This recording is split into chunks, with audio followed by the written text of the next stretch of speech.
The 138th edition of the Royce Boys podcast starts right now. Carolina basketball family is the strongest there's ever been.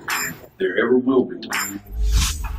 Nate Humphrey hands King Rice the ball. Pushes into Hubert Davis. 8 seconds. Davis trying to get free. Over to Fox. Fox, baseline. Up for the shot. Good. Off the glass. Oklahoma calls timeout. But the game is over. The game is over. Carolina has upset number 1 Oklahoma. Been ready on his second attempt. That one is no good. They battle for it. Loose ball. Recovered Marvin. He scores. With 20 seconds left to play. Goes back to Michael Jordan. Jumper from out on the left. Good!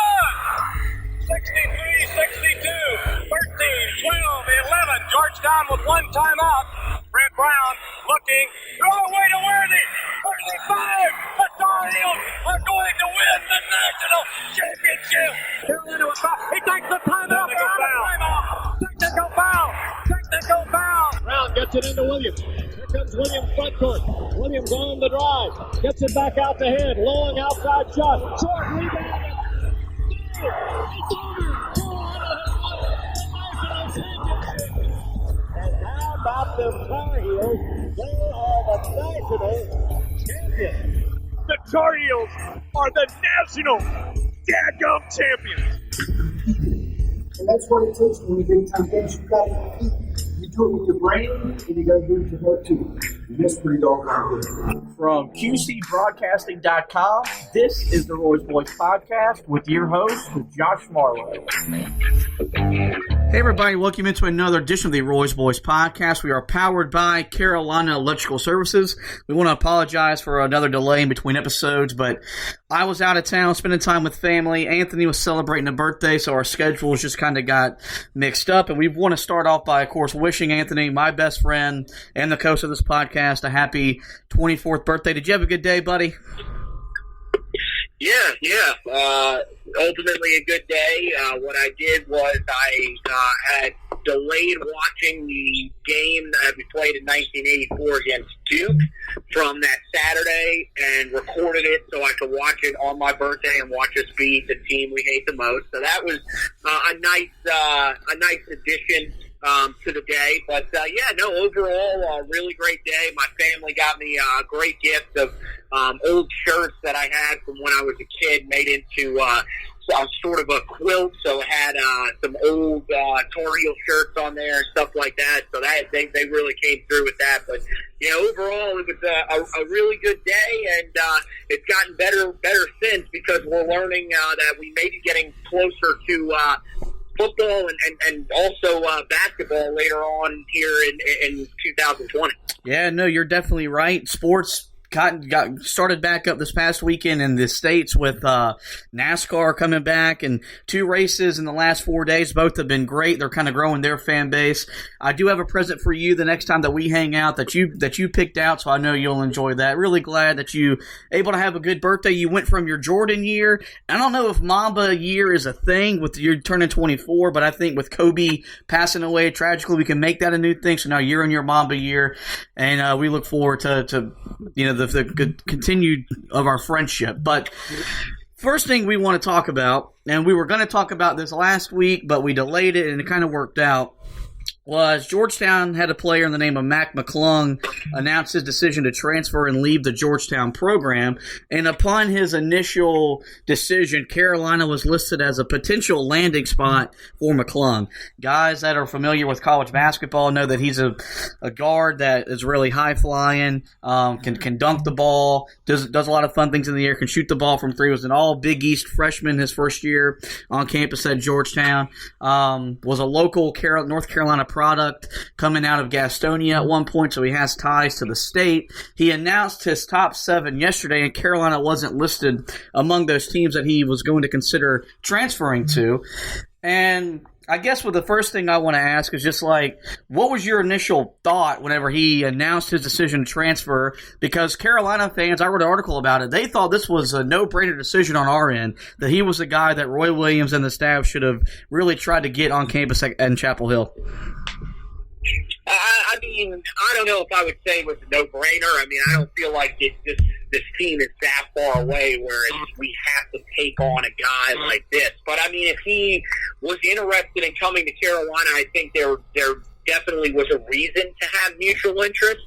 But, you know, I'm not really all that shocked that Carolina wasn't on his list, because some of the teams that are on his list, mainly another team that's in state in Wake Forest, were, you know, from what I've heard, they basically told him that if he comes there, he's going to be their best player. Whereas at Carolina, I mean, you're looking at a situation where, depending on, you know, what happens with his eligibility in terms of if he would be deemed eligible for this year, if he'd have to wait, I mean, there's a chance that this is a guy that would probably be sharing time, if not coming off the bench. So it's not overly shocking that he's wanting to go somewhere else. In terms of, like, the initially finding out that he was transferring, you know, we kind of talked about this. The fall of the Georgetown program just seems to get steeper and steeper. I mean, I know that, you know, maybe there's some things behind the scenes that we're not seeing here. Maybe, you know, he just wants to go closer to home because of everything that's been going on with this COVID-19 virus and everything like that. But, I mean, it doesn't really look like everything's going as planned in Georgetown for their former player and now head coach, Patrick Ewing.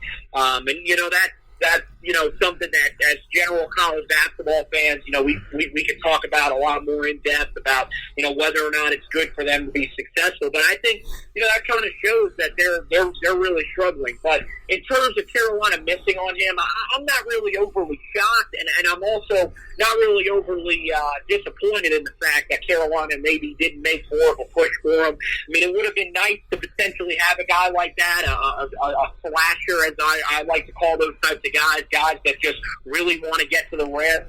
You know, we had talked about him really at point guard, and, you know, we had seen him play a little bit of point guard his freshman year, but from what everybody has told me and basically the people that are a little bit closer to the Georgetown program, he was sort of evolved into more of a drive the basket type two guard, you know, a guy that was more of a combo guard than anything. So, yeah, I don't think it's a huge issue for the Tar Heels, and I think ultimately, you know, Carolina probably is still keeping an eye on the transfer portal in case there's somebody else that pops up. But as of right now, it looks like that last scholarship spot will probably go to somebody that's already on the team that doesn't have a scholarship, and it's you know, still a group that as long as they stay healthy, you feel confident that it won't be more the same from a year ago. Yeah, I think what really played into the decision maybe on Carolina not to be as interested as some of these other programs is I think if he would have been cleared to play right away,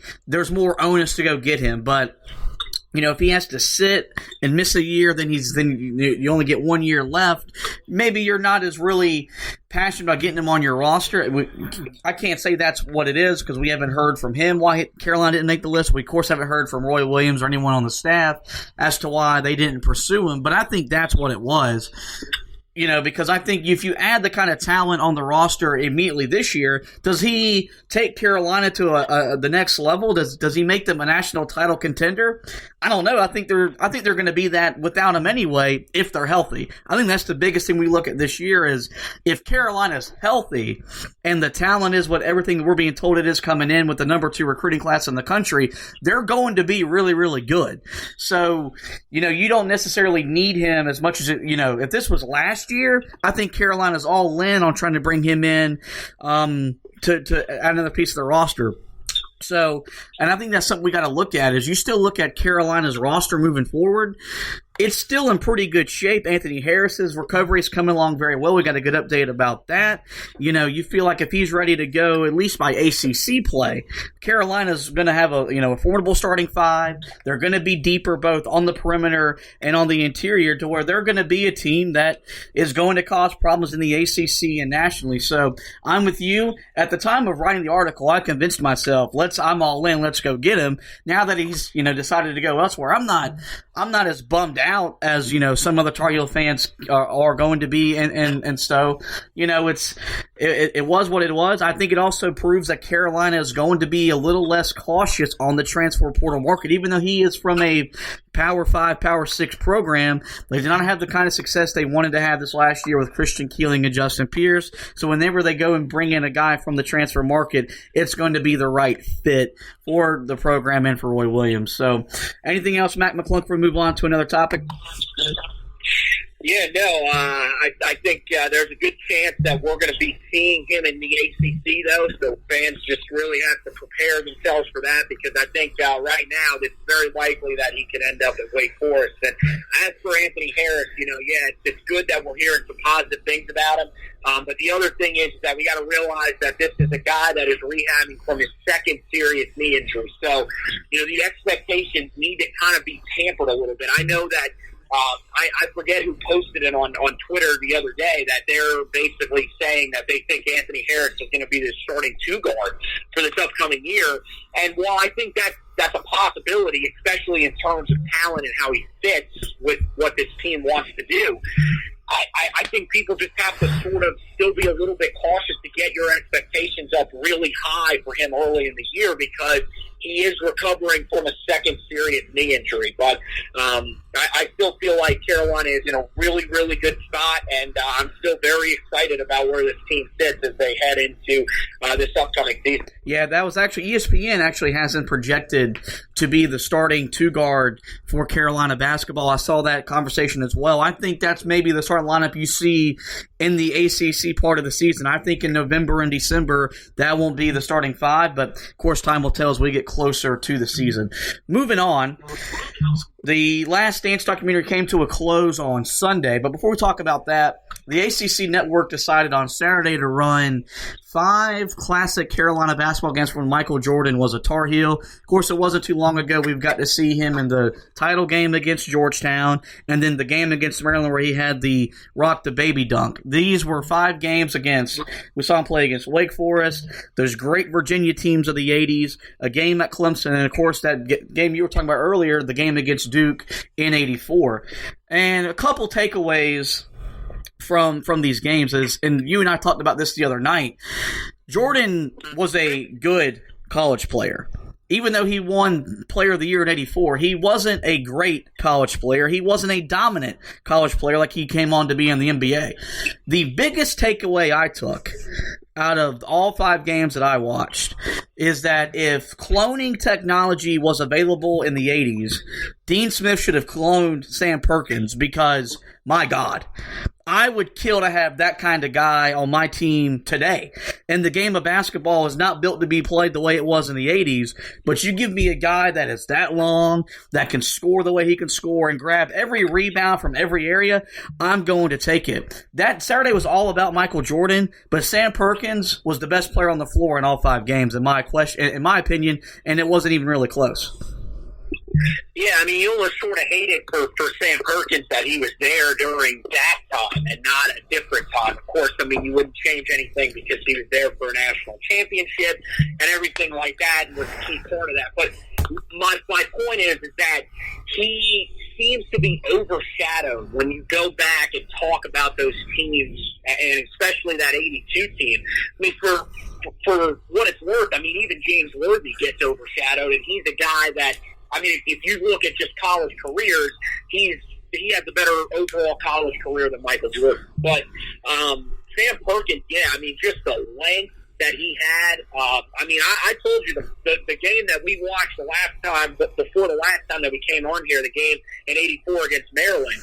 I mean, the guy literally looks like he's on stilts. He's got a very thin frame, but I mean, you can't defend him because he's that long. And yeah, he was dominant in most of the games that I watched that day, and definitely a guy that, you know, you just gain even more respect for. I mean, and he's a guy that most Tar Heel fans have a ton of respect for and talk very highly of. But, you know, getting to see him, you know, for an entire day, watch multiple games, you look and say, wow, this guy was probably even better than people really talk about. Another guy that I really thought was, you know, a lot better than maybe we talked about, because he's just kind of another one of those big men that's just been there, done that, kind of gets pushed to the back burner a little bit, is Brad Daugherty. I thought, again, watching some of those games on Saturday, he was really good, especially that game against Duke. I mean, that first half, that was the best player on the floor, without a doubt. He was the only reason Carolina was able to keep themselves in that game. And, you really got to hand it to him. Another guy that, could have been